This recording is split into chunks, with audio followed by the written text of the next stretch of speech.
What is up, everybody? CRB Live. We are back, week number 8, and boy, do we have a show for you tonight. The King of the Dot Champion, Real Deal, is in the house. He's already backstage. We've been already chopping it up, and couldn't be happier to have him on tonight. We're going to talk about all kinds of stuff and just shoot the shit.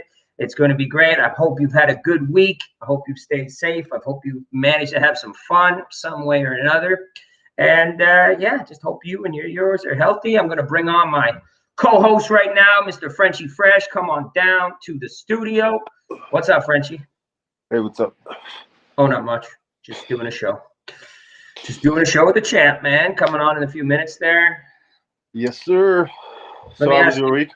Week was good, man. It was solid. I mean, you know, good as it gets. Could be worse.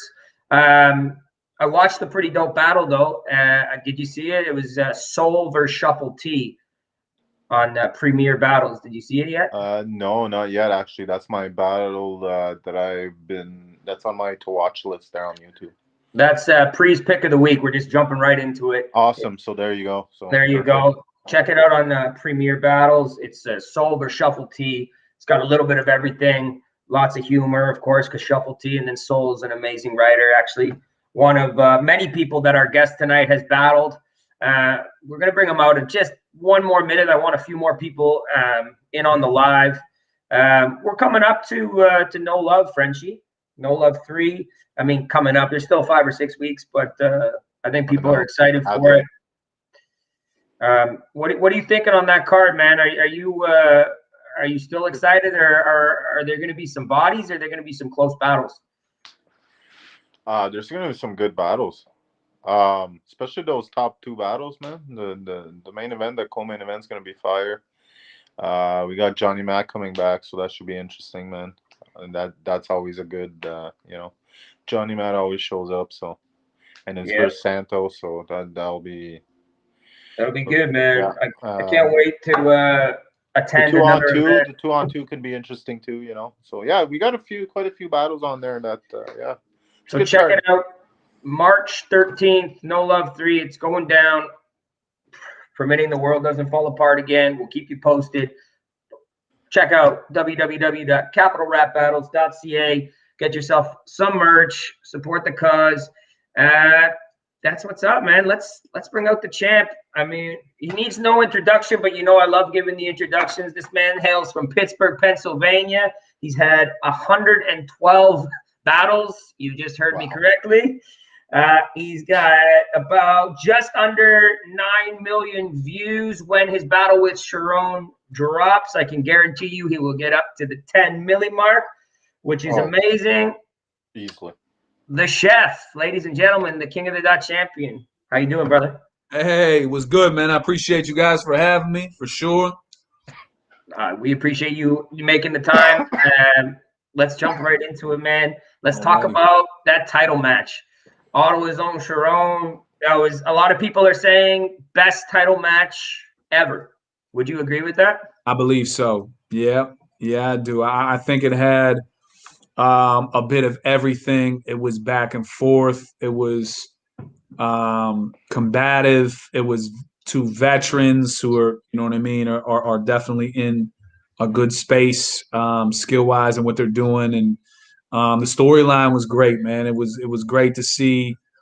I like the storyline of, you know, a Canadian trying to bring it back. You know what I mean? This is King of the Dot. This is a Canadian-based league. You know what I mean? So, no, I think everything about it was super cool, and to be on the same card with, you know, people going for 50 grand in the same thing was definitely special. And like I said, I just felt like as far as title matches where both were at their A game, I thought this was definitely one of them.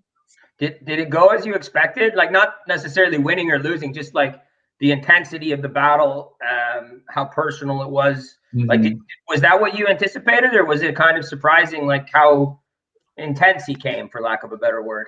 No, he was great, and I you know, I felt again, you know, when you have as many battles. I mean, I think me and him together probably are in 200 and something battles, right? So, strategically for me, like trying to stay on a topic, but not long enough to open it up for rebuttal. obviously put my most rebuttable stuff in the third round, knowing that he got to go first. Very smart. You know what I'm saying? So adding different things that I wanted to add on this, like actual rapping or some humor, some things, because I think Sharon is very, very good. And one of the things he does best is just like direct punching over and over and over again. So if you can kind of do some things to break up the monotony, to make different moments, as opposed to just both of us, like, you know what I mean? So that's why my third, I think, actually hit as hard as I wanted it to, because that was when I was very, very direct, I think, the whole time with him. Yeah, I think a lot can be said. Like a lot of it's about the bars, but the strategy is often overlooked in battle rap of where you place your material. And you talked about putting that material in the third round, knowing that you go last, right? Or as the choice to go last, which is huge. And a lot of these younger battlers could learn about the tactical side, I think, of preparing for a battle, which anyway was very impressive. No, I agree, man. And again, that's a big thing for me too, is to say, if I just punch for 3 rounds, or if I just follow the 4-8 12-bar structure, it's gonna get bland at a certain time. Even if I'm great, even if I'm run nitty level or av level or whatever the case may be, once I hit a certain point, people are gonna be wanting a moment or something different, or you know what I mean? So like I said, I was fortunate with this battle to, you know, I feel like I put everything where I wanted it. And yeah, I think it was I think it was the best title match. I mean, again, you know what I mean? I think there have definitely been some good ones, you know what I mean? But I would say this was probably the best one.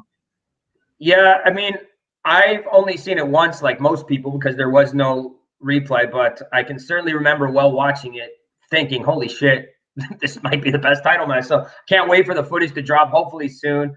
Yeah, man, you and me both.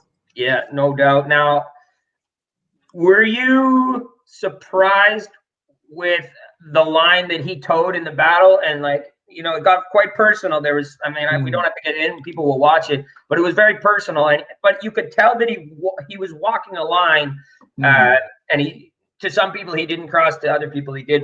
Did that surprise you, or were you just like prepared for that? So you know, Sharon 10 years ago, I would have expected it. Sharon now, I still don't think he necessarily towed a line. And to be fair, what he said regarding what I said about awkwards in the karma comment, like, I did say that. That was a whack ass thing I said, bro. And if it gets brought up 100 more battles, that shit, I deserve that shit for saying an out of character thing that I did in a battle. It was just when I said it, it was the era where Pat was in the Marv shit. And I'm like, okay, the Canadian crowd wants to hear some like super mean.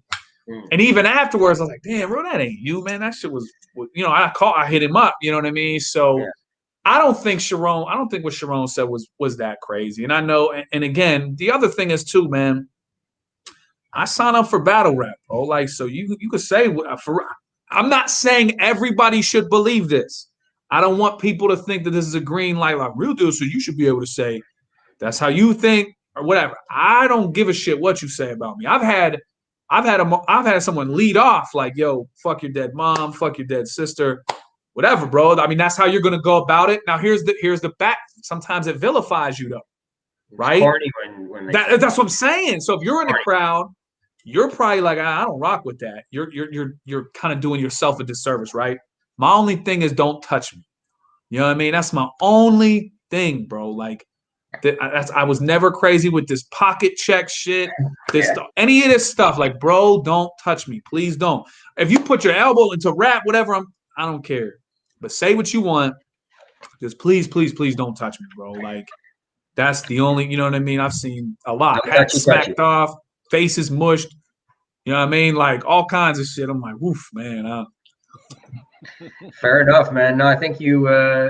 I'm happy to hear you address that. Now, I'm gonna leave the Sharon thing, but the question I had: are you guys cool now? Because when the end of the battle occurred and you're waiting for the decision, often you'll see out like after the third round, dudes will dap it up. You know, even after the winner was announced, which was you, we didn't see that moment with that camaraderie that we often see after battles. Not always. Are you guys cool? I love Sharon to death, man. I think they were just pulling us in different directions to be interviewed here. And Sharon is a super, super, super, you know what I mean?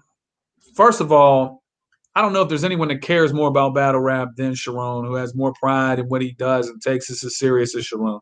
Sharon, he's, you know, I fuck with Sharon, man. We, you know,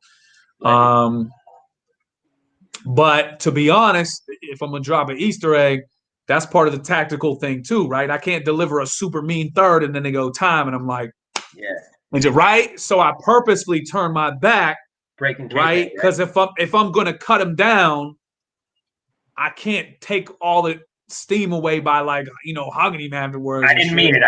Like, like, so, you know, again, that played a role in it too. Sharon is great, man. You know what I mean? Actually, I said this was the last question, but this is a good one. A lot of people don't know this isn't the first time you guys battled. There was a 2-on-2 many years ago. You and Cap Callis against Sharon and no, it was me and Fresco against. Oh, sorry, my bad. Yeah, no, you're good. Yeah, there's so many battles. There's 112 battles, man. Against HFK and Sharon. Honestly, the battle itself is pretty fucking bad. We talked earlier about you know, things holding up. That shit does not hold. And that's my question. And I remember the judging. I just remember the one dude was so hammered, and he's just like, I like the dude from Cali and the guy from Philly, but I had to give it to them. And I'm like, bro, nobody was from Cali or Philly, my guy. Like, this is. But again, if I remember, I was not fucking very good in that, but I stumbled around and shit. Fresco, if anything, carried the squad and probably did enough. But yeah, that was when HFK brought the glitter out or some shit and was just saying flagrantly zesty stuff. Like, yeah, it's a questionable moments for sure. Yeah. So I mean, yeah, but again, anyway, I don't think we had the stamina to last through the tournament anyway. Me and Fresco were definitely getting bars like the night before, writing them and fucking just coming up with them. So yeah. Fair enough, man. Are we ever going to see Fresco back in the ring? Man, I keep trying to twist his arm, man. I would love to. I know that he's doing well, though. You know what I mean? He's doing well, and he'd have to really want it, Red. It would have to make sense. You know what I'm saying? If you're making X amount of doing what you're doing, and then, you know, someone's going to offer you Y amount, and that's not throwing shade at whoever would offer him. It's just, if he would say his price, I'm sure people would be like, whoa. But it's like, bro, like, if my work's again, you know what I mean? Like, it's a risk for him. You know what I mean? He has a good ass, nice fucking career. He's set up nice, but I keep trying to, you know what I mean? But maybe one day. Maybe, man. Let's talk about that championship belt. We were talking a little bit about it before. Let's see. Yeah. Let's find people see this beautiful. It's a beauty. So there's that, and these are all great. But there's that. Well, there we go. There's PH. There's PH. Right? And then you're going the wrong way like a dumbass. All right? You're all good, man. You're all good. Dude, am I wilding? I can't. Okay. You got it. You're good. You're good. Oh, man. This is why I teach. This is why I teach gym, bro. You're all good, man. You're all good. I'll bend. But our boy Bender on the belt. That's there. PH again. On the belt. Bender's playing all elusive there, man. There we go. There you go. Move it. There we go. Right there. There we go. It's just good knowing that it's there, man. And like, what a difference that belt. I mean, the chain was dope. Don't get me wrong. The chain was fucking cool as hell. But this belt is next level. Dope. It's fire. I fuck with them. They're dope, man. Yeah, the belt is certainly, and is a lifelong wrestling fan too. It's cool as shit. Yeah, I brought the belt to my corner bar.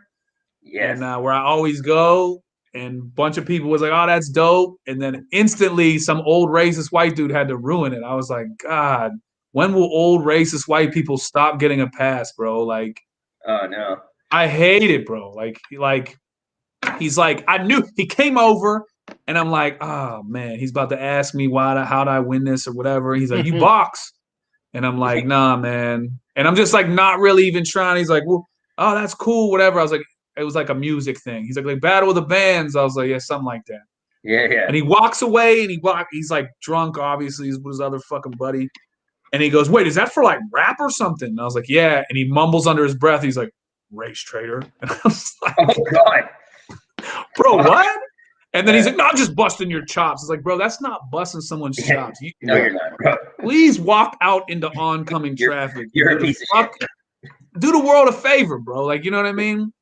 Yeah. I mean, there's plenty of them out there, man. It's nah, man. Terrible. But on the contrary, there's so many people who are so happy for you to have that belt. I'm sure, especially back home, bringing it home to your son, to all your fans across the world. So that's what matters. No, I know. I'm just like sharing like a personal fucking idiot experience. But the majority of people was like, oh, that's cool, and you know what I mean, that all that stuff. So it was dope, and it's dope. You know what I mean? It's again, I think we were talking off camera. It's fucking. I'm used to like when my son was little, wrestling him with the little belts you get at the Targets or whatever. This shit's like 40 pounds almost and shit. Like this, like I was telling you, like Rock would just sling that motherfucker up there. I'm like, damn, bro. Like, shit's heavy, man. It's definitely heavy. And it's he said it's the people that make the wrestling belts made it and shit. I was like, damn, bro. So let's go, man. That's super legit, man. Now we mentioned Bender earlier. We talk about Bender quite often on the show because we should. And absolutely. And I'd like to kind of get your memories of Bender, kind of like firstly as an artist, and then on a personal level, like as an artist, like when did you first discover Bender? Like what was the first battle you saw of his? So I and I'm going to be candid, which is not going to sound great now. I was cool with 24/7. I understand. Yeah. I haven't spoken to him in years. Yeah. But I was cool with him. This is 08, 09. And he's like, I'm battling this dude from Ottawa named Bender. And I think this might have been when I was battling Lopeshi. And I had never heard of him. And so the first battle I saw of him was against 24. And I remember because I always thought 24 was a very good writer, and he was doing really well. And but Bender was so good, man. When he had that River, like stick a needle in your dick and die from another intravenous hit, like River Phoenix did, you little piece of shit. Like, you know what I mean? Like I was like, Jesus, this is because like I remember going into it. At no point was 24 like, yeah, I'm about to smoke, dude, I'm about to watch it. He was like, no, he's good. He's like, he's good. He's like, if you haven't seen shit, he's good. And it was odd to me because I'm like, oh, I don't know why you're not being like, yo, I'm about to smoke this dude, I'm about to watch this dude. And I think because he knew like that's not a doable thing. Like, you know what I mean? Like unless Bender messes up his own material, which is at that point you're like, all right, he messed up. It's a bad day at the office. So that was the first battle that I saw him in. Okay. And instantly a fan.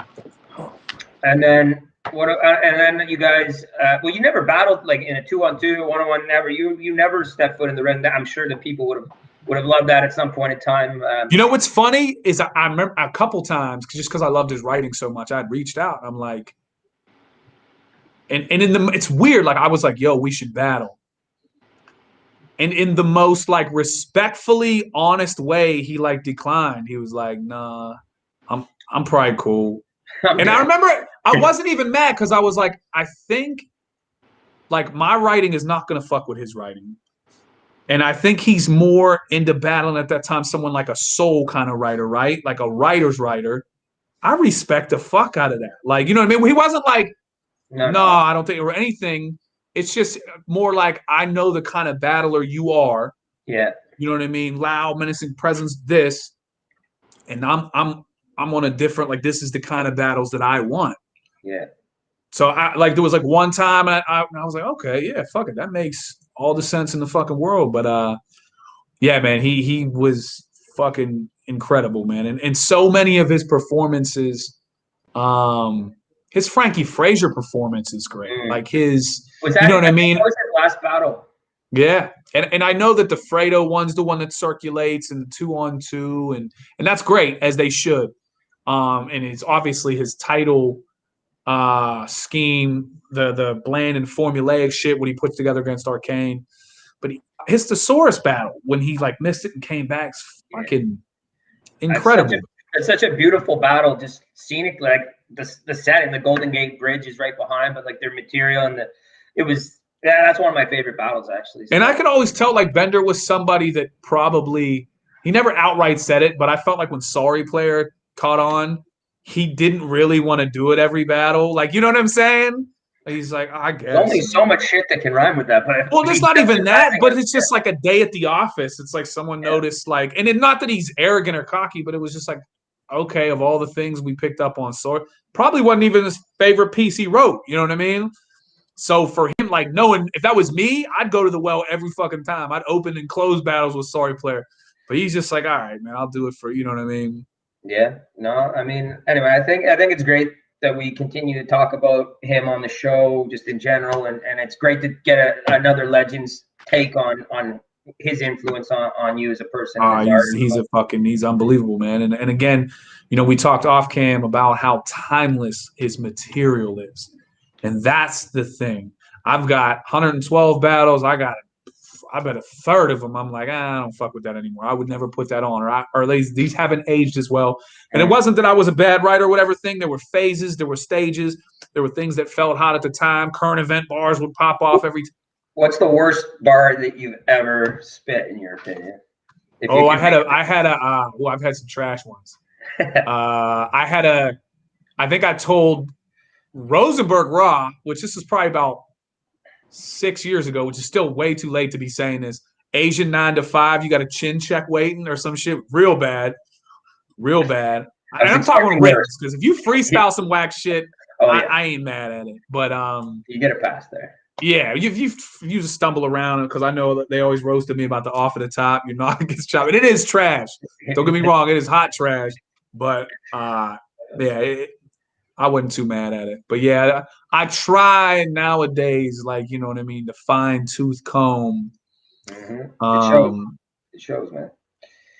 There's an artist out there who also fine tunes this shit and who just won $50,000 and a title shot.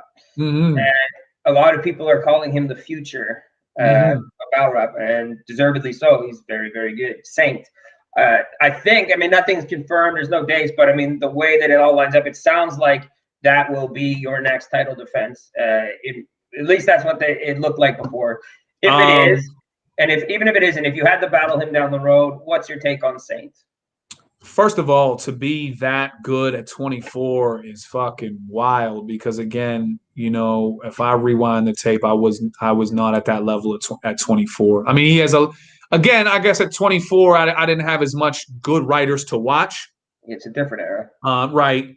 He's really fucking good. He's very polished, has humor in his game, is very creative. He's good, man. He's good. And again, he's somebody that, and I won't lie, like, you never want to beat a battler because they choked or whatever. Ever.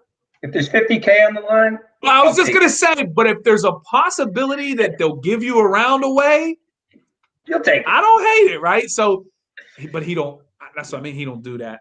No. So, yeah. Now here's the thing. Are they going to expect me to go to LA to defend it? Man. Yeah, come to Ottawa. Somewhere, I just like. Neutral ground. Man, you know what I mean? I would just think that would be a lot to fucking ask somebody to do.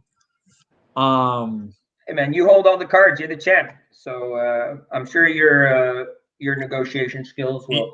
Well, you know, COVID throws a wrench in everything, but fuck, man, you know, having to go into the fucking lines then type thing as the, I mean, that's a fucking tough thing to do. You know what I mean? I want to back down from a challenge, but stupidity is a whole nother thing. You know what I mean? That makes sense. I think, like, I have no idea about the behind the scenes working, but I imagine that battle will happen. But hopefully, like, down the road, in a perfect world, when audiences can come back in some capacity, hopefully, right, and hopefully on neutral ground. And again, man, the man is just went through, what is he, 5 tangible victories, like judged I mean, shit, Against that's me, more too. than deserving. You know what I mean? Like, fuck. Like, if you beat him, or presuming that's your next battle, that'll be 3 title defenses. That'll surpass Pat Stay for the most title defenses ever. And that will make you the greatest King of the Dot champion of all time. True or false? I would say false. I would say I would say the victory over Sharon put me in that place. That would just cement it to another. And I say that Pat Stay is the greatest Canadian battler. Pat Stay is in my top 3. Pat Stay is, I would put Pat Stay over me in the hierarchy of battle rap, for sure.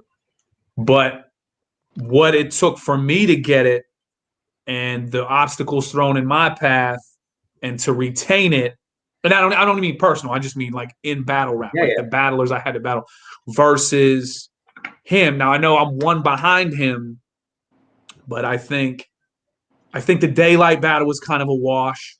You know what I'm saying? Was kind of just an odd situation. It was strange. Right. So, you know, and again, he beat Disaster. Anytime you beat Disaster, that's something you got to pack a lunch for. That's fucking tough. But I would say, man, 3 judge battles. What was there? 7 judges, 5 and 5. My math is slow. 17. And a split decision in every, you know what I mean? I'm literally winning judges by like 3. You know what I'm saying? Or whatever the fuck the math is. 3-2, 3-2, 4-3. You know what I mean? So it's like having to win it in Boston, then, against the champion of the year. Right. And then trying to set it up. Like, I'm trying to build a storyline like, yo, I know it's a divided thing. I'll run the battle right back. And then the trailer coming out, and I looked real funny. I'm like, oh shit, you know what I mean? To have to take it over in Oakland. So yeah, I mean, and anytime you got to battle Sharon is just fucking. He's a machine, bro. Like, you know what I mean? Machine. Listen, this is an age of super fights, right? When we're talking, you know, we had The Rock and Hogan. You know, we had I'm blanking, but we had some good super fight. John Jones will likely fight for the heavyweight title. When are we going to see you and Pat Stay throw down in the ring to determine the greatest ever? See, Pat is my guy, man, and I know, and it doesn't mean, you know, obviously you don't battle people that are your homies. I battle tons of people that are my homies, but I know we've been talking for the longest. We want to do a fucking compliment battle, like just a crazy ass fucking compliment battle, and raise a bunch of money for something. Because can't you do both? I mean, if the opportunity presented itself, you know what I mean? I think that Pat is in a different lane right now, what he's doing, and what his transition over there has been great. And he solidified himself over here with just, you know, I mean, you got to think about this. I know I say I wear that badge of like, oh, I'm from Pittsburgh, so it was a little harder for me. Man's from Nova Scotia. And he got industry rappers dropping his name like, yo, Pat Stay is, you know what I'm saying? That is fucking that's different, bro. Like, so. This is the fan in me asking, right? I mean, well, I'm a huge fan, and like you see the wrestling shirt, the storyline of the 2 best champions. I think it'd be great, but of course, there's behind the scenes. You guys are friends. We'll see what happens. Another guy. I mean, it always sounded on paper really good, and again, if there were some kind of you know, hugely motivating factor for it, you know, like, and you never know with the way battle rap is going nowadays. Then yeah, that would be crazy. But I know we've talked a lot about putting together just like a legendary like compliment battle. And I know it's not going to get as many people excited, but when we put it together, you know what I'm saying? And I think we want to come up your way and do it, you know what I mean, up in Canada and do it. I think that would be something special for sure. 100%. Another guy we talked about off the air, Poe Rich, former CRB champ, former King of the Dot champion. You guys had a great battle. It's on King of the Dot, but CRB helped put that together big time, and very proud of that achievement. And it was a great event, Parliament Purge. Just talk me through that battle, because we were talking again off the air about Rich's angle and how well that is. How the water cooler one. Great, unique it was, and how well that's aged. And then like just to see you guys kind of after in the camaraderie and just like it's really cool things. I've always had a tremendous amount of respect for Rich. I always think, I don't even want to call him underrated in Canada. I think he's a legend. I think he has an absolute stake in claiming. I hate how there's Mount Rushmore and people throw it on fucking Mount Rushmore. Whatever. If Canada put out their first Hall of Fame class, if Paul Rich isn't in it, that's a fucking problem. You know what I mean? Because Paul Rich won the title when King of the Dot, I believe, branding-wise, didn't want him to win it. I got twice as much respect if you win it when they don't want you to fucking win it, right? You know what I'm saying? When you're not the guy that everyone's pushing, you're just winning. Yeah. Paul Rich was just showing up and fucking winning. You know what I'm saying? And beating people. And, like, it was kind of like, all right, let's throw him another person. You know what I mean? And he would beat, and he just kept winning. And again, even when he lost it to Disaster, that's a very up in the air, right, kind of battle. And Ultimate, man, like, you know, he beat PH and rest in peace, PH is the truth. But I'll never forget one of the coolest things about Rich is after he beat PH was killing it and had kind of a rough go, man, stumbled around his material. Rich didn't like brag about it, nothing. Rich is a braggadocious dude, right? He immediately was like, man, it was such an honor to be in the ring with you. You know what I mean? I bought Orange Moon over Brooklyn so many years ago. Thank you so much. Like, literally, that's the awesome. Respect he showed was crazy. Yeah. Rich is awesome. Good fucking people, man. Salute to Rich, man, and all these dudes now. Switching. And I told you, I think I told you I was going to tell you this Rich story, right? Oh, that's right. I'm glad you cut me off, actually. Tell me. So, I'm not trying to shade anybody here, but the shit, I'll be crying about it. So we're doing a battle in Thunder Bay. Oh, fuck. I got Stevie P, and Rich got Red Shirt Mike. And I think Red Shirt Mike is a good writer and everything, and he was ready. So we go to the side. I'm like, yo, let's run these rounds. So I go through my first round because I'm up in like 2 battles. I'm like, all right, Rich, it's on you. And he's like, all right, I got to get these down. And he goes, Red Shirt Mike, I don't get your hype. You're the Fred Durst type. Fuck. I said, Rich, you're on next. That's 3 lines, Rich. Come on. So I'm like, let me kick this second round, Rich. And I'm like, come back to your first round. He's like, all right. And he wasn't like smashed or nothing. You know, he got a beer. He's just chilling. So I kick my second round. Boom. Whole like 2.5 minutes. All right, Rich, it's on you. Like, all right. Red Shirt Mike, and he does the same fucking 3 lines, right? He's like, I don't get your hype. You're the Fred Durst type. That's fire. I said, Rich, it's a round and a half and you're going on, but like, this is crazy. So sure as shit, he's like, I'll be cool. So they go on next. They call him like, all right, we got Rich, we got Boom, and I see Rich, and he's focused. He only had like 1 or 2 beers or whatever the case may be. I think they go on Red Shirt Mike first, and he's meticulously breaking them down. You were this, and you fell to this, and you did this. The biggest battle of his life. And he does great. Yeah. And they're like, Rich, it's on you. And he's like, all right. Red Shirt Mike. Did he get it out? He gets the Fred Durst type and then just starts fucking freestyling like the worst shit you ever heard. Like, not the worst. Rich can freestyle, but you could see he was clearly trying to get back in his shit. But, and again, I don't. Oh no. Tell me that, Frenchie, you still there? No. Okay, so French is no. Not in the middle of this story. This is too good. Hopefully he reconnects. Host. Who's the host? Jugga. Oh, right. We lost him. Fuck. Oh, there he is.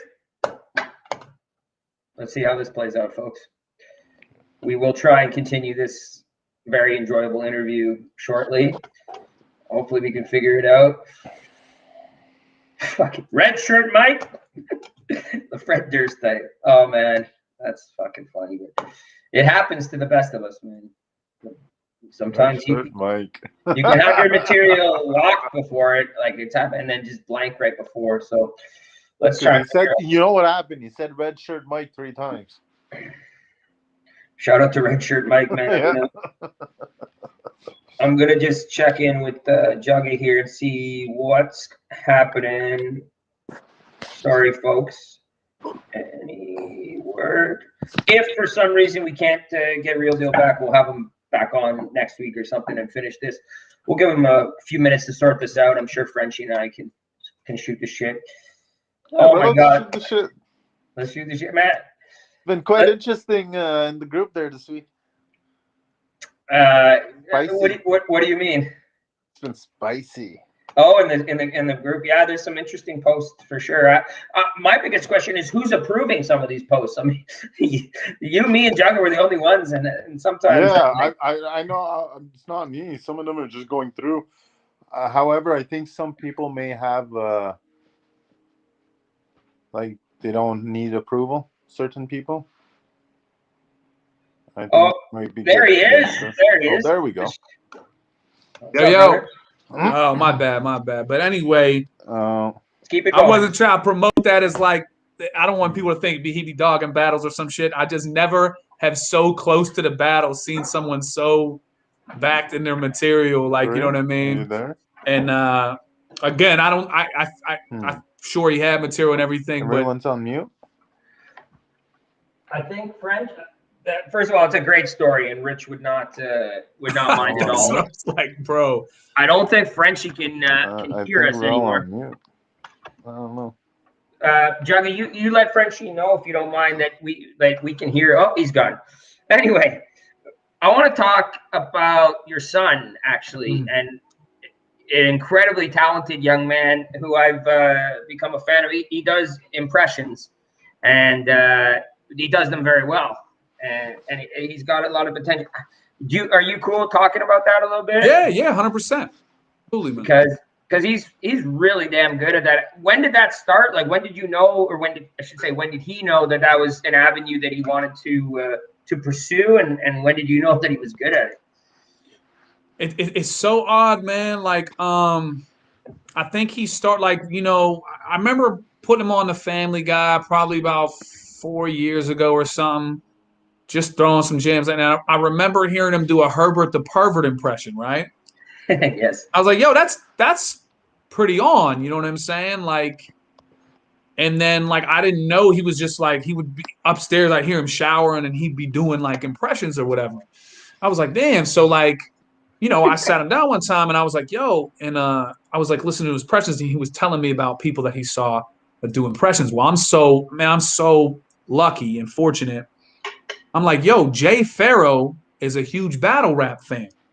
Oh, really? Yeah, and I'm like, he rocks with me. That's crazy. He's the GOAT. Yeah, so like, I remember like Jay Farrow sent him like a happy birthday video and nothing. It's not like Jay Farrow did like crazy, but Jay Farrow just been supportive and just little stuff like that, right? So like, he took it even more serious, and he would just, you know what I mean? He would find their little idiosyncrasies and I think the one thing that's super cool about what my son does is he doesn't get jealous. Like, if you show him someone else doing an impression, he's like, wants to learn. You know what I mean? He's like, oh, that's crazy. Like, he's really good with that. Like, he's not a hater. You know what I mean? So I'm so used to like rap and battle raps, immediately just hate. You know what I'm saying? Like, this dude's nice. He ain't even that nice. My son is like, nah, he's crazy. That was crazy. You're like, so. Yeah, man. And so last year for his birthday, I took him out to LA to do America's Got Talent, just to get the experience. You know what I mean? The worst thing that happens, bro, you got to go to LA. We kicked it, but just, push, go forward, man. You know what I'm saying? And I think I come from Pittsburgh. I knew Mac Miller. I remember when Wiz was coming up. I knew Gabby Barrett, who's now all over the country charts. So I've seen these people come up, and I've seen what, like, it almost takes like obnoxiously pushing them. And even if they're super talented, I don't mean, they're all talented and whatever, but it takes. I remember when I first was doing shows and hip hop shows in Pittsburgh, we would get a nice local show bubbling, and all of a sudden it'd be like, a week before the show, headlined by Wiz Khalifa, we'd be like, damn, how did Wiz Khalifa get on this show? You know what I mean? No hate, but he just had the people behind him, and then, he's doing great things. And so just to know, like, and that's, I think, one of the things I struggle with with my son sometimes is I'd be like, son, don't just spend hours watching YouTube and like, you know what I mean? Like that time goes quick, man. You know what I mean? So trying to keep them motivated, man, trying to keep them driven. You know what I'm saying? Well, whatever you're doing is working really well. I mean, it's really nice that you're helping with the platform that you have, of course, that you've earned over the past decade plus, and to help your son, and of course the talent is going to speak for itself. Does he do any battler impressions? So he does. He does a Pat Stay of when I saw that actually. Yeah, when he trolls Germany. I told him that he should put one together next. It's weird. I think he's just starting to get into battle rap, which sounds odd because I've been battle rapping a minute. But like when he got to watch my battle with Times because it was live, and it was kind of a cool moment. But like I was like, damn, like he called me and he was like, Dad, I'm real mad right now. He's like and my son gets mad, but he gets like he bottles it in, you know. He said, Dad, I'm really mad right now. He was like, I'm like real heated. Like, I don't think you lost it. I'm super mad. I'm like, oh, chill, bro. I'm not even sweating like that. Like, chill. He's like, no, man. Like, and it was weird. It was cool, but it was like weird. I was like, damn. So just the other day, he jumps in the car. He's like, Dad, I saw this dude said something under the hood wrong. Check engine light. I was like, oh, yeah, that's twerk. Like, he's starting to, you know what I mean? And I'll tell him, I'm like, yo, this one dude said this one line, and I'll just tell him about different bars and stuff. Because he likes bars, he likes funny lines and stuff. Did he see your Sharon battle? I mean, so I'm gonna tell you what, I'm gonna share another little Easter egg. I'm now at the point where I be running my rounds to my son, right? I'm like, yo, son, what do you think it is? You know what I mean? Because the funny thing is though, we sat down and watched Shuffle T and Soul. Yes. And he was going crazy at Soul stuff, and I wasn't getting it. I haven't really played video games in years and years. Oh yeah. And so he's having to explain to me the trigger and the and L2, that, L2, and then and then he's like, Dr. Crane is Scarecrow's real name. That was so crazy. And I was like, damn, I didn't even get cool. That. So I definitely I'll run rounds with him now, just you know what I mean. But he's now starting to and I told him, I was like, bro, you should really sit down and put together like a handful of battle rapper impressions. And you know what I mean? But the other point is trying to let him be a kid at the same time, too. You know what I mean? I don't want to be like Joe Jackson and shit. You know what I'm saying? Like, go play basketball. You got to let them be kids and shit. So I'm like, go hoop with your friends. Yeah, because he does basketball and shit, too, man. So he's active, man. He's busy. But what about, and the last question on this, what does he feel, or what do you think he feels about now that he's starting to be brought up in battles? Is he cool with that? Does he think it's cool? He don't care. Nah, he don't. Yeah, my son doesn't care. Like he don't care at all. He thinks it's funny. You know what I mean? Yeah. He don't sweat. He don't take shit like that. But one of the first lessons I've ever taught my son is, bro, like you better learn how to take a joke, bro. And he still struggles with that sometimes. Like I be seeing him and his little homies on the court do a roast session, and when it comes my son way, sometimes he's still like, yo, don't do that. You know what I mean? Like, take yours. You know what I mean? So, he don't mind that stuff at all. What? I'm totally changing the subject here. Shout outs to, actually, before I do, just make sure anybody who's watching this check out Trevor Jr.'s Facebook page. I'm sure you can find it easily if you have Real Deals. Trevor Weller on Facebook. Yeah, he'll probably come up before I do, man. All that stuff, you know, Trevor Weller Jr. His voices, his Facebook, his Instagram. You know what I mean? He's trying to go on SNL someday. So, we'll see. We'll see. What the heck happened with Michael Ravenport or whatever the hell his name is? Oh man, that guy, the dude from Boston Public. I saw you had a beef, for lack of a better word. I tiffed. What was that about, man? So man, so Michael Rappaport, man, you know, and again, you know, he's been in some movies and done some things or whatever. That's great, but he always seems to take on this gatekeeper of hip hop approach, right? And he'll put out these videos, and he'll go off about some new face tatted rapper that clearly didn't make the song for Michael Rappaport. He's not your demographic, bro. We get it. 80s, 90s hip hop, you love it. You don't need to constantly. and like talk so bold about them.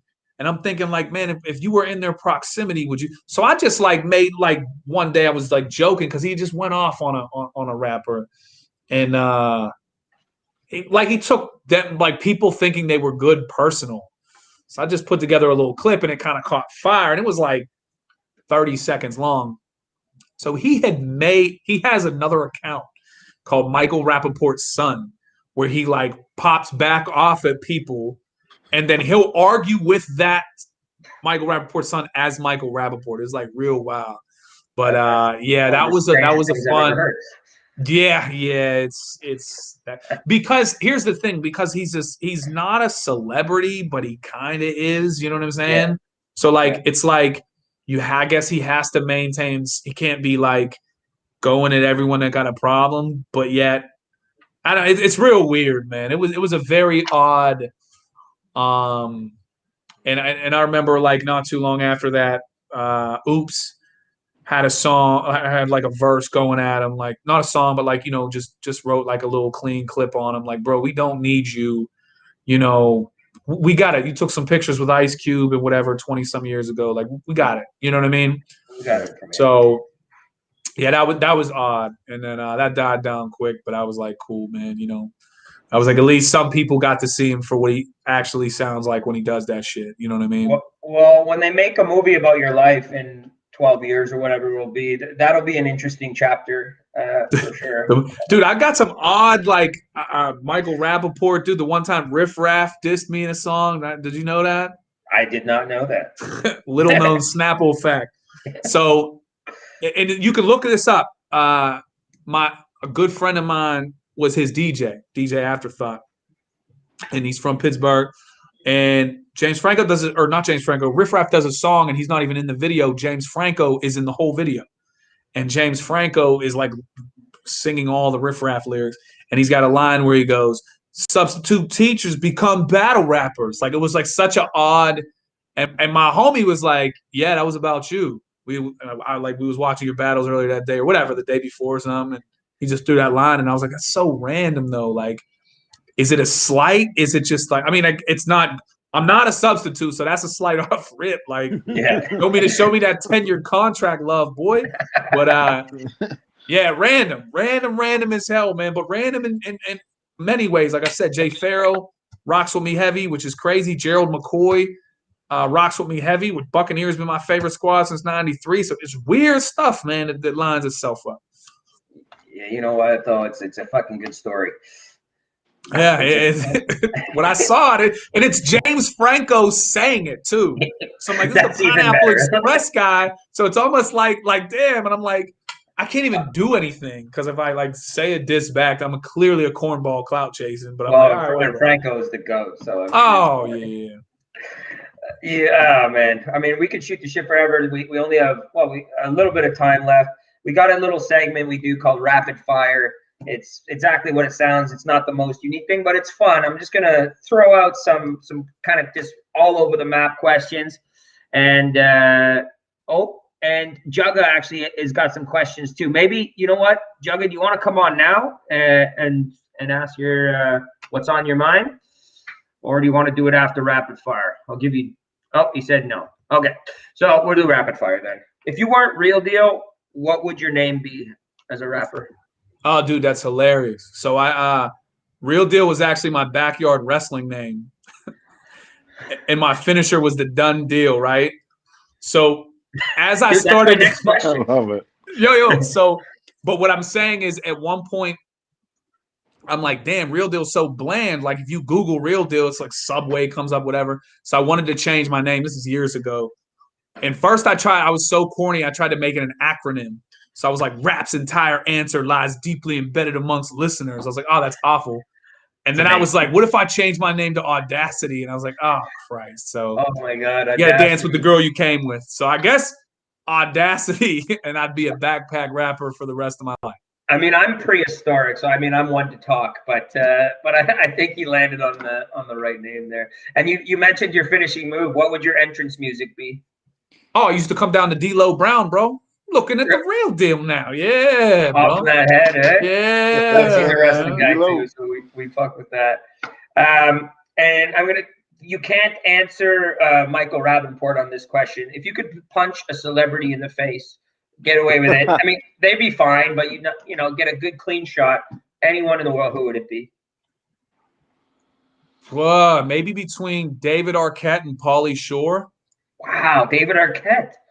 David For the Arquette wrestling now movie? is so irrelevant. I feel like if I can get in a DeLorean and go back to when he made that Ready to Rumble movie, like Yes. very like at some point after Scream, someone told him he was semi-humorous or something or funny, and Pauly Shore is just very, yeah. Those two would be in a great question too, by the way. Those two for sure. I will say this. I agree with you. I have to give David Arquette his props. He was married to Courtney Cox for a few years, and I was always quite fond of her. So he did all right there. But yeah, but didn't he get the dude from the Counting Crows sloppy seconds though, bro? Like, you know what I mean? Mr. Jones? Man, Long December? Jeez. Long December. Remember he always moves.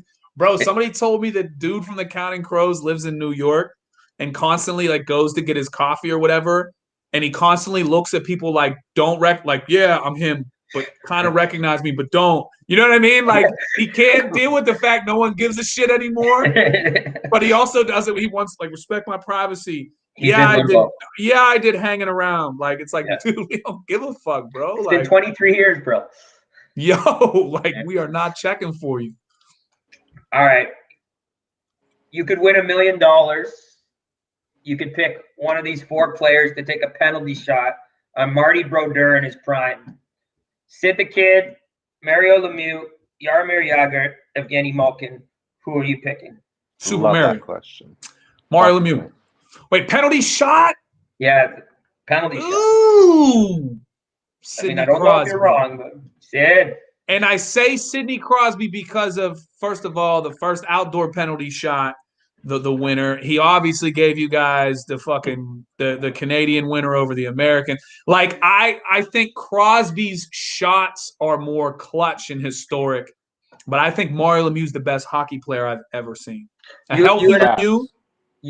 You and I had a good, like, when you were in Ottawa over some beers, we shot the shit about, you know, I don't even want to get into it on the air because I'll get too heated about Wayne and Murray, but I got mad respect. Of course, I got the Pens jersey behind.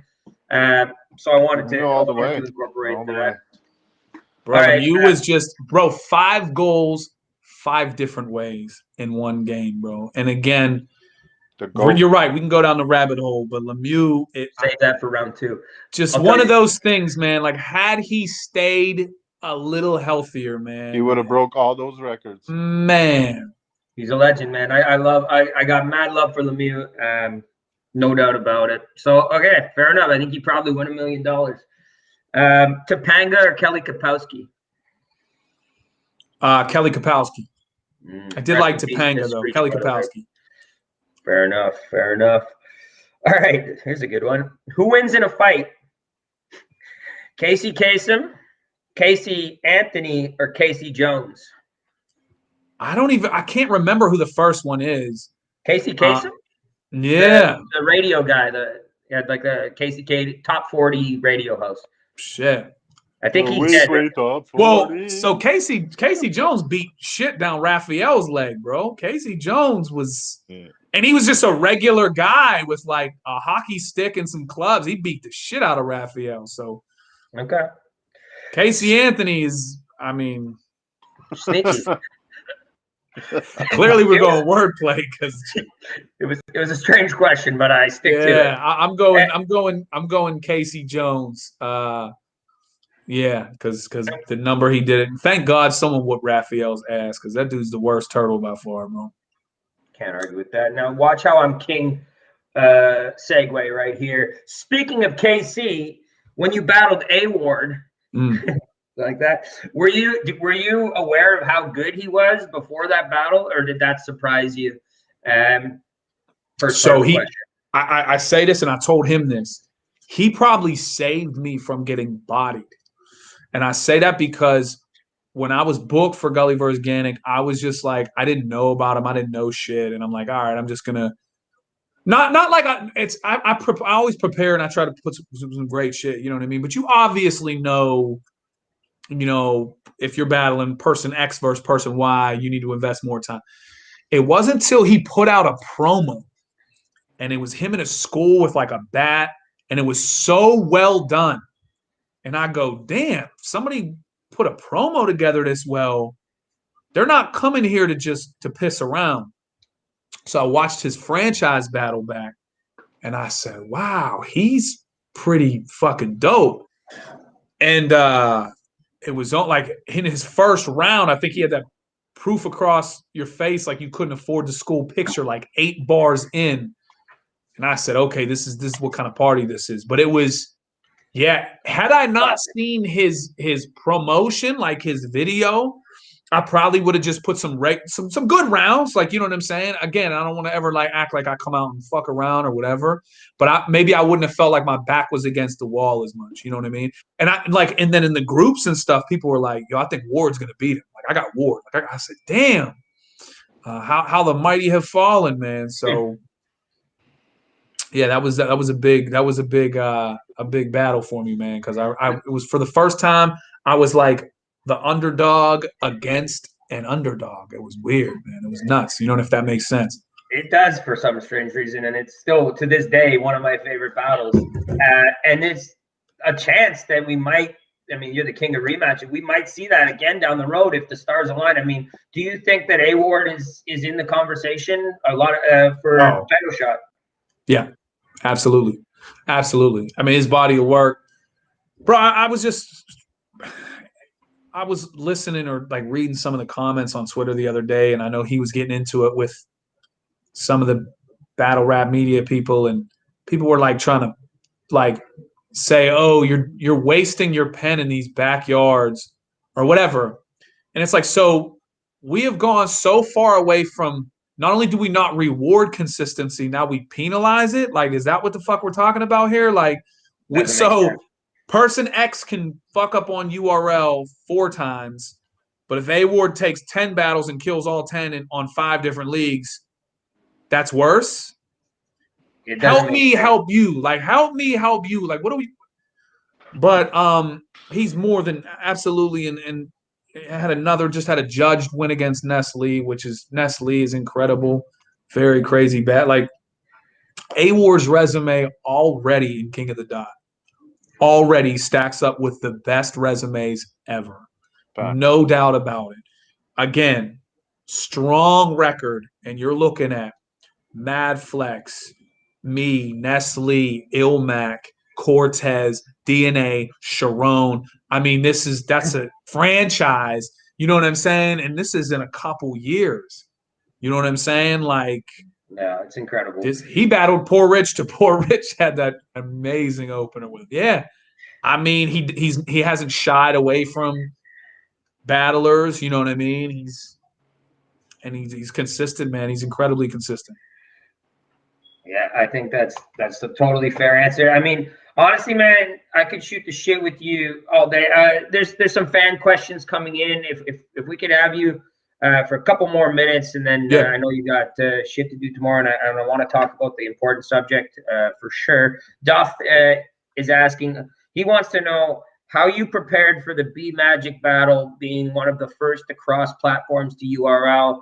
What was that experience like, and how did he feel after you 30 B Magic with B Magic in his prime? So nice, I mean, so the thing about the B Magic battle. So when I was preparing for it, you know, I'm like, listen, you got to get this white shit out the way quick. You got to get the elephant in the room. You're a white dude on URL, but you can't go out there and pander or be a cornball. Be you, find a creative way. So I didn't know it would go over as well. I thought Smack would answer me, and he didn't. And a bunch of people behind him did. And I was like, oh, what? And then they was kind of mad. Like, I know dude ain't asked me to say. And then they were like, oh, you know what I mean? So that went great. And then I had met B Magic the night before, and he was so disrespectful, right? I was pissed. Like, I like every single battle rapper pretty much. And that's my man now, but he was like, hey, man, I'm about to fucking kill you, cuz. And I was just like, I hear you. Like, yeah, that's crazy, man. But yeah, they got beers up there. He's like, listen, I don't think you heard what I said. I said, God damn, bro, I heard you, man. Like, crowd ain't that like, you know what I mean? All right, say it tomorrow. Like, but he was focused. And I'm lucky again, because when I watch it back, I'm surprised I didn't. His first round is so crazy that I've been lucky enough to appreciate great first rounds without being intimidated by him. And sometimes I watch it back, I'm like, yo, how the hell? Like A-Wards was another. His first round was so crazy. It's so weird to not look back and like, damn, how were you not like, oh shit, this might be a long night. So no, with the B Magic prep again, I felt like he didn't rebuttal, so that was something I was going to throw in there. I thought my angles would make moments, but yeah, he's still to this day, some of his punches and name flips are some of the best I've seen yet, for sure. He's dope. But that night against you, I think he bumped his motherfucking head or whatever. You took care of business, man. They call you the chef. Are you a chef? Like, do you cook at home? I cook. What's your dish, man? What's your go-to dish? Listen, I'm not even gonna front, man. It's battle rap related. Because if I cook it like real, cook it like Bobby Flay style, cook it, you're gonna get edible at best, bro. I'm not gonna lie. I'm not a fucking wizard in the kitchen, man. I'm gonna keep it a whole stack. Fair enough. Now, I mean, Kev, knock a couple impressions out for the people, man. We was just talking about you. Oh, there he is. What's up, buddy? What's up?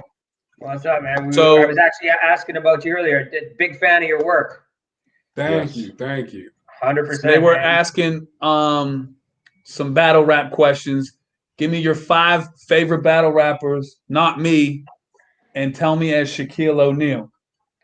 Well, I mean, can't really go wrong with my guy Pat Stay. Had me on the other day.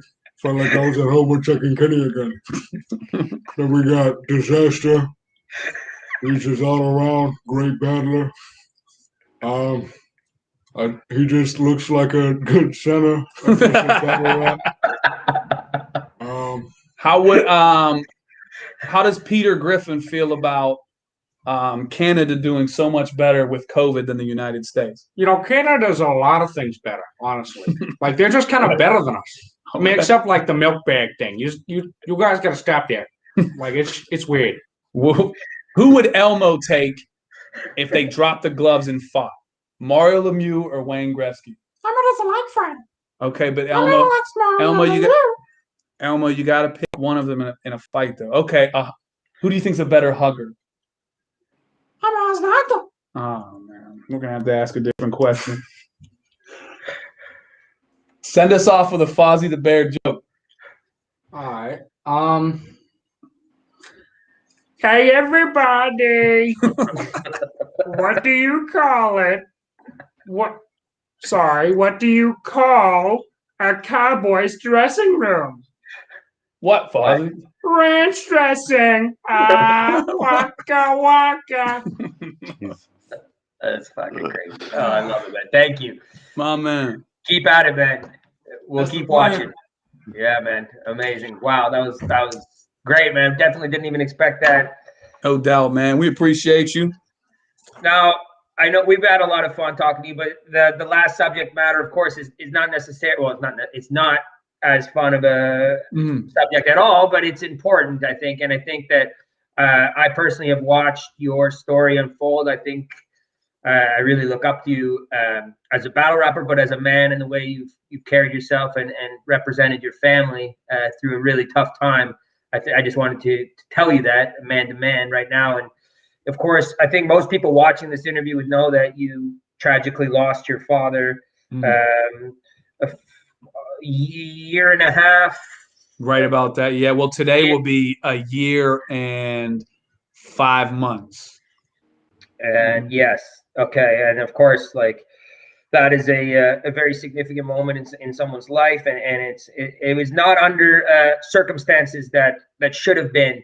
And I think for those of you who have not seen the call it a documentary, whatever you want to call it, there's a video on the King of the Dot channel that kind of explains the situation. But I wanted to give you the opportunity on this platform to talk a little bit about that. I know you have a lot of merch that you send across the world that I need to get my hands on, and a lot of people I know have. And I just wanted to give you the floor to talk about that and to share what's on your mind right now with it, man. No, I appreciate it, man. Again, thank you for the words.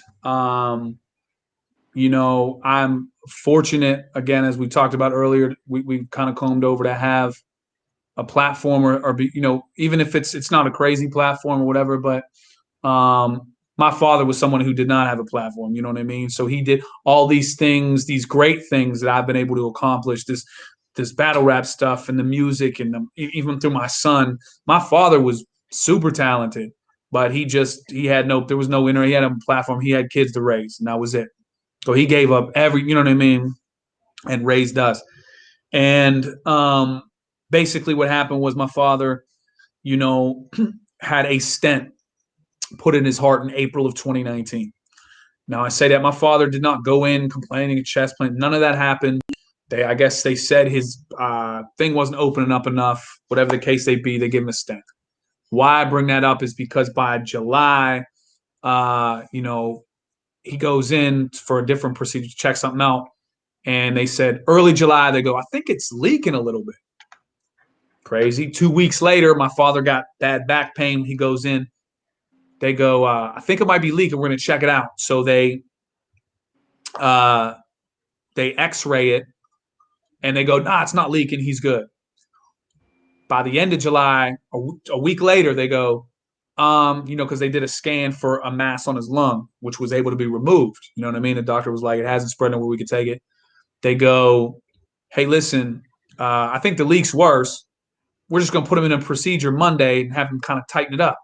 How the hell do we go from that to that? You know what I mean? So I go, all right. So Monday he goes in, they open him up. They find when they go in, there's no leak. So this is already, they flip-flop 3 different times. They close him up. When they opened him up, they gave him an infection. You know what I mean? It's a foreign. So he was back in the ER 24 hours later. Bro, he spent 9 days on the 9th floor, which is just like a regular being admitted, before they put him in the ICU. They made everything, downplayed everything up until like the last 2 weeks. And then they start having these conversations like, what would your dad want?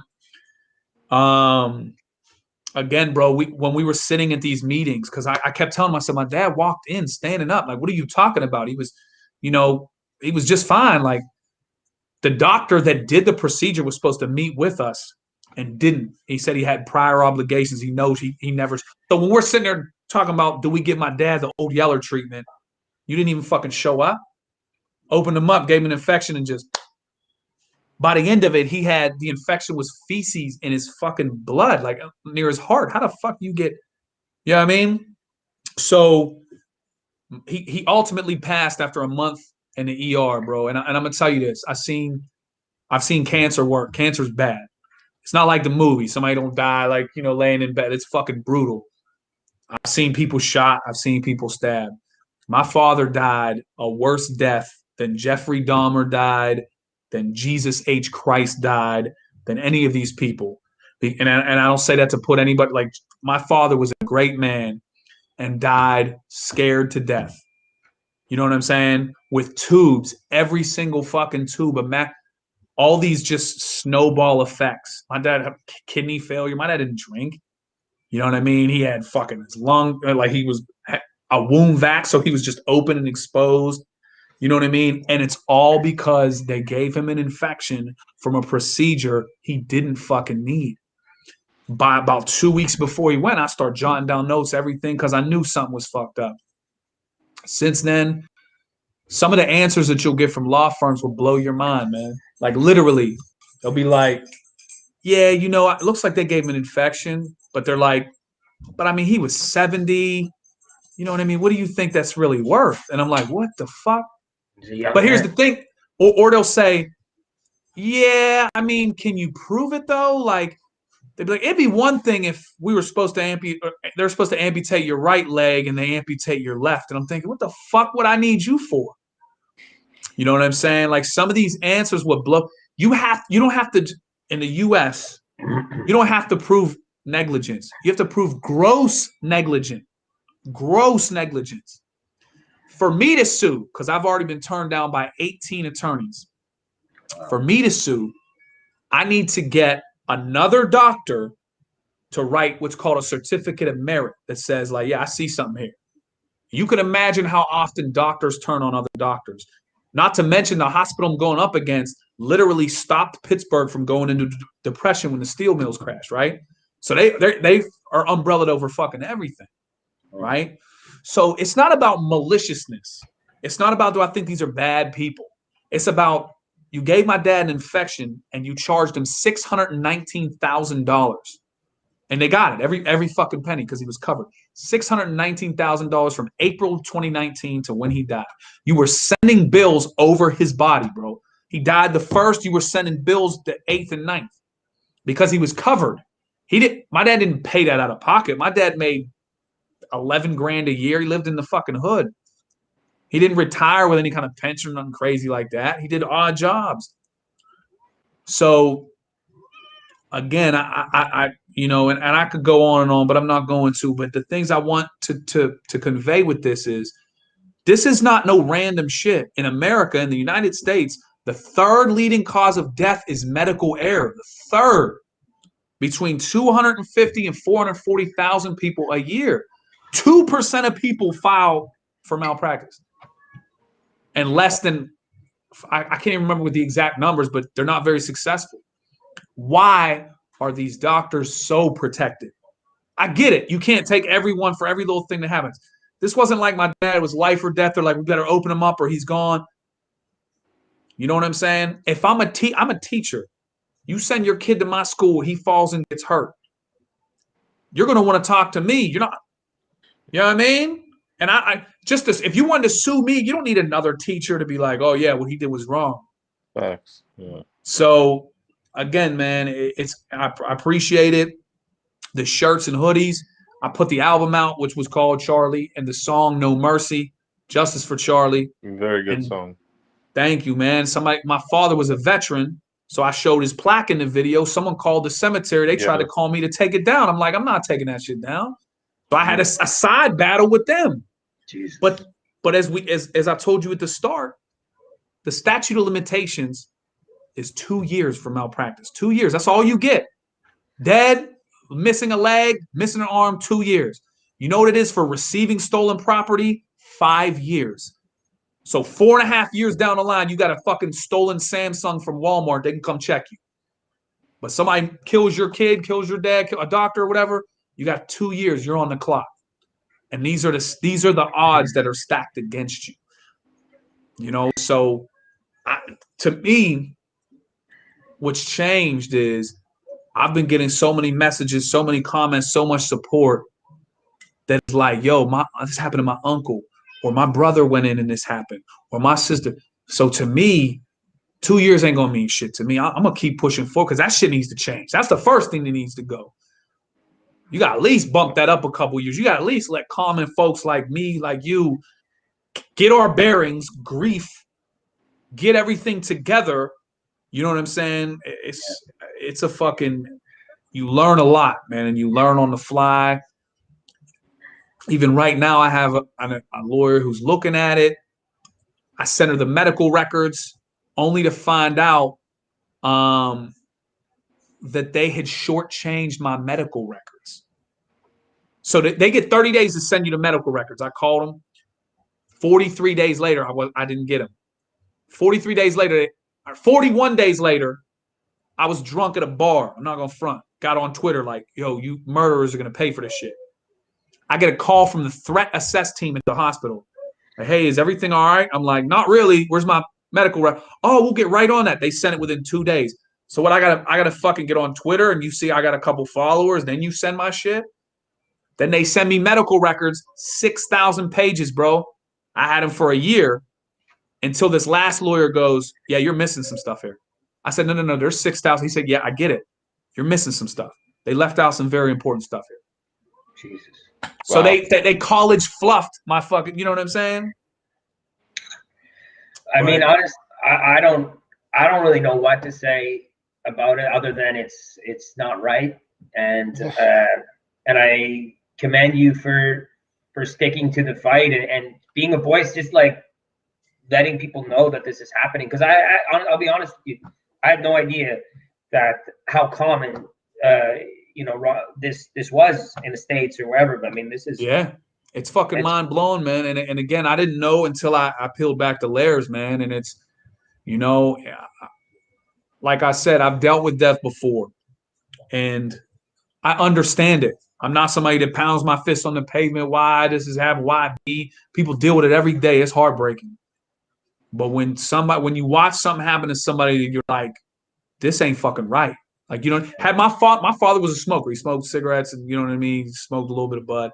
Had he died of lung cancer, we wouldn't be having this conversation. I'd be crushed. Right. But I'd understand it. You know what I'm saying? But this shit is just different, bro. And it's again, today means I've got 7 months. So I had another lawyer that was looking at the fucking medical records and got COVID. And I'm like, but man, I promise you though, the support that I've gotten from not only just the battle rap community, but just everybody that, you know, because it is so much more common, bro. Like it really, really is. And I'm not here to discredit doctors. I'm not here to say they don't maybe, you know, but $619,000 is an interesting amount when you see how that's broken down. When, you know what I mean? When you see what you're paid for some stuff versus other stuff. I mean, it's fucking interesting, man. At the end of the day, too, people need to be accountable of their mistakes. That's it. Like, that's all I've ever asked for, bro. Accountability know? And responsibility. I'm not asking that this person be tarred and feathered. Accountability, responsibility. And the fact that these lawyers can tell you there's a formula how they can estimate what your loved one is worth. How fucking crazy is that? They're like, well, you know, he didn't work and he had what they call comorbidities, which means you had some other ailments in the past or whatever the fuck. It's twisted, bro. Like, how can you put a price on Thanksgiving, Christmas, future weddings? You know what I mean? Myself, like all kinds of shit. Like, you can, bro. But I'm in it for the long haul, man. And I appreciate your time and you guys offering the platform. You know what I mean? It means a lot to me. It's the least that we could do. I'm glad we talked about it. I know it's not like we had a lot of fun in this interview. I really enjoyed shooting the shit with you. And then I think it's important that we talked about that. And I think that it's important that people are learning from this. And if some good can come out of this, like then it's something. So that's it. And again, that's what the shirts, the hoodies, and shit like that. I'm not fucking making bank off that shit. I'm selling shirts for 20 a pop and hoodies for fucking 40. The idea, the hope is somebody sees it, you know, because my dad was a very distinct looking, you know, he had the little afro and glasses. Like, yo, what's that about? And then you can be like, yo, this is good dude, family man, you know what I mean? A great dad who was, you know what I mean, taken to the fucking woodshed by these doctors, man. And if it raises questions, if people start to ask questions and then they start to think about shit that happened, then that's worth way more than any, you know, a couple bucks off a hoodie or a shirt. And I appreciate the support. I appreciate people checking the record. On the album, every song is titled after something my dad would say. That's why the titles are so crazy. You know what I mean? Like why is it called that? That's because that was one of my dad's things he'd say. You know what I mean? So that's amazing. No, I appreciate it all, and like I said, man, we're gonna keep pushing forward, and we're gonna see, you know, so I'm gonna keep getting on these platforms, you know, and it's gonna take more than a fucking 2-year statute to shut me down, man. Well, I'm sure that he's proud of you for everything you've done and everything you're doing now. So I want to thank you again for taking the time. And we took a long time, but it didn't feel like a long time. It's so good to just shoot the shit with you, man. You're such a real guy. And in my opinion, you are the greatest King of the Dot champion of all time, and I can't wait to see what else you do on this journey, my friend. That's humbling, my brother. I appreciate you. I appreciate all your time. And again, man, I got to get back up. You know, hopefully when this COVID shit dies down, man, we could throw a couple fucking beers back, man, and just, you know what I'm saying? It's just the beginning. Yeah, yeah. Maybe if the Pens come to town, you know, to play the Sens or some shit. You know what I mean? I'll be wearing my Pens jersey. There we go. There we go. We're 1-9 right now, so I don't like our chances, but we'll see how that goes. That's the King of the Dot champion, real deal. Fucking amazing interview, man. Thank you. We'll definitely be in touch soon, man. Appreciate you, fellas. Have a good night. Cheers, buddy. All right, guys. Well, hey, thank you guys for tuning in. I know we went longer than usual, but I think you understand why. When you have a guest like Real Deal on, you go for as long as it makes sense, and it made sense to go the whole way. So thank you for tuning in. Make sure you check out our website, capitalrapbattles.ca. We've got a card March 13th, as you know. No Love 3. Frenchie, you have anything for these fine people, or why should they go on the site? I don't know. There's some really good-looking models on there. Yeah, and there's some merch, and there's some. I think some might be links to some battles, and yeah, there's all kinds. Just check it out. Yeah, he's right. I was very vague. Just check it out. There's lots of cool stuff on there. But yeah, March 13th, No Love 3, and next week we're working on possibly having guests from the card, right? Yeah, we'll see. On it. Yeah. Well, after tonight, I'm telling you, everybody wants to get on CRB Live. We are the hottest ticket in town. Monday nights, 9 p.m. Shout out to Jugga. Thank you for sticking with us. I know we went long, as I said. Frenchie Fresh, Papa Pre. We'll see you guys next week.